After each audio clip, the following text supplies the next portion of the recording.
ஓம் நம சிவாய போற்றி. என் அன்பு குழந்தையே, மிகுந்த பக்தியோடு என்னுடைய கரத்தினை நீ தொட்டிருக்கின்றாய். இதுவரை காணாத அளவு இன்பங்களும் நன்மைகளும் உன்னுடைய வாழ்வை வந்து அடையக்கூடிய நேரம் வந்து விட்டது. காலம் கடந்தாலும் நமக்கு கிடைக்க வேண்டியது கிடைத்தே தீரும் என்பதில் இத்தனை நாள் நீ நம்பிக்கை கொண்டிருந்தாய். உன்னுடைய நம்பிக்கை எப்பொழுதும் வீணாகவில்லை. உனக்கு அது வந்து சேரக்கூடிய நேரம் வந்திருக்கின்றது. அழகாக மாறும் உன்னுடைய வாழ்க்கை என்று நீ மனதிற்குள் நினைத்தால் நிச்சயம் அழகாக மாறும். உன்னுடைய வாழ்க்கையில் எது எல்லாம் நடக்க வேண்டும் என்று காத்திருக்கின்றாயோ அத்தனை ஆனந்தங்களும் உன் வாழ்வை வந்து அடையும். உன்னை சிலர் தேவையில்லாமல் சீண்டி பார்க்கும் பொழுது, கோபப்படுத்தும் பொழுது அந்த இடத்தில் நீயும் மீண்டும் அதையே செய்து அவர்களுக்கு இணையாக மாறிவிடக்கூடாது. கோபப்படுத்தும் பொழுது அந்த இடத்தில் நீ மௌனத்தை கடைபிடிக்க வேண்டும்.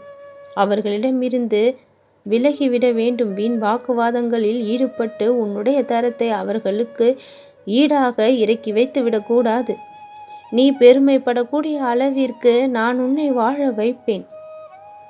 பிறர் உன்னை உதாசீனப்படுத்துகின்றார்கள் என்றால் அதற்கெல்லாம் நீ உடைந்து போகாதே. உன்னை சிலர் அவமானப்படுத்துகின்றார்கள் என்றால் அவர்கள் முன்னால் நீ அழுது கொண்டு நிற்காதே. அதையெல்லாம் உன்னுடைய வாழ்க்கையில் நீ முன்னேறுவதற்கான படிக்கற்களாக எடுத்துக்கொள்ள வேண்டுமே தவிர உன் வாழ்க்கையை துன்ப நிலைக்கு தள்ளிவிட்டதோ என்று முடங்கி போய்விடக்கூடாது. என் அன்பு குழந்தையே, கடந்த காலம் ஏற்படுத்திய கவலைகளை எல்லாம் நினைத்து வருங்கால வருத்தங்களாக மாற்றிக்கொண்டு இருக்காதே. நிகழ்காலத்தில் முழுமையாக இறங்கு. எவன் ஒருவன் தன்னுடைய வீட்டில் அமைதியை காண்கின்றானோ அவனை மிக மிக மகிழ்ச்சியுடையவனாக இருப்பான். வெளியில் அமைதியை தேடாமல் உள்ளத்திலும் இல்லத்திலும் அமைதியை தேடு.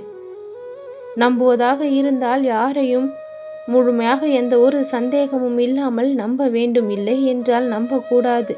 இரண்டும் இல்லாமல் அறகுறையான நம்பிக்கையோடு இருப்பதால் அந்த இடத்தில் உண்மையான முகத்தை உன்னால் காட்ட முடியாமல் போய்விடவும் செய்கின்றது. உனக்கு சிலர் மீது சந்தேகம் இருந்தால் அவர்களிடமிருந்து விலகிவிடு. அவர்களுடன் நட்பு பாராட்டி கொண்டும் சந்தேகப்பட்டு கொண்டும் இரு முகத்தோடு யாரிடமும் பழகி கொண்டு இருக்காதே. பிரச்சனையான நேரங்களில் எல்லாம் அந்த பிரச்சனைகளை சமாளிக்கக்கூடிய அத்தனை திறமைகளையும் நான் உனக்கு சக்திகளையும் தருவேன் என்று முழுமையாக நீ நம்ப வேண்டும். திறமையும் சக்தியும் இல்லாதது போல நீ உன்னை ஏன் தாழ்வு மனப்பான்மைக்குள் கொண்டு சென்று கொண்டிருக்கின்றாய்? என் அன்பு குழந்தையே, நான் உன்னோடு இருக்கையில் உன் பிரச்சனைகளை எல்லாம் சுலபமாக தீர்த்து வைத்து விடுவேன். இந்த இக்கட்டான நிலையிலிருந்து உன்னை நான் காப்பாற்றி விடுவேன். நீ கண் கலங்குவதை பார்த்து என்னால் பொறுக்க முடியவில்லை. உன் கண்களில் இருந்து இனி ஆனந்த கண்ணீர் தான் வர வேண்டுமே தவிர கஷ்டப்பட்டு எந்த ஒரு கண்ணீர் துளியும் வெளிவரக்கூடாது.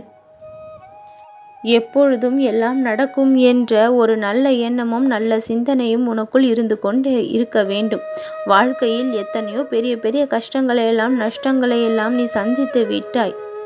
இனி இன்பங்களையும் சந்தோஷத்தையும் தான் சந்திக்க உள்ளாய்.